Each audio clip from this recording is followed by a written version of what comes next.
दिपेन्द्रजीले एकदम सही कुरा गर्नुभएको छ। सुरुमा त सुक्खा खोकी जस्तै नै हुन्छ, 2 दिन 3 दिन जति, त्यस पछाडि खकार घ्यार हुन थाल्छ। अब यस्तो किन हुन्छ त भन्दाखेरि पहिला हाम्रो छाती चाहिँ एलर्जेनहरूसँग, जुन कुरासम्म हाम्रो छाती चाहिँ एलर्जिक भइरहेको छ त्योसँग एक्सपोजर हुँदाखेरि सुरुमै यसले खकारहरू चाहिँ प्रोडक्सन गर्न सक्दैन। धुलोहरू चिसोहरू जति धेरै पस्छ हाम्रो छातीमा त्यति नै धेरै चाहिँ खकारहरू त्यो धुलोहरूलाई निकाल्नको लागि खकारको प्रोडक्सन हुन थाल्छ र बाक्लो बाक्लो खकारहरू बन्न जान्छ।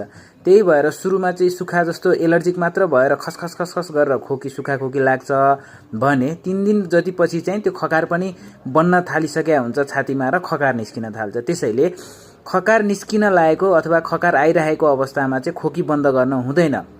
खोकी बन्द गर्यो भने चाहिँ झन् त्यो खकार छातीमै जमेर निमोनिया अथवा अरू छातीको इन्फेक्सनहरू हुन सक्छ। त्यस्तो अवस्थामा चाहिँ खकार निस्किने एक्सपेक्टोरेन्ट भन्छ, खकार निस्किने औषधिहरू खाएर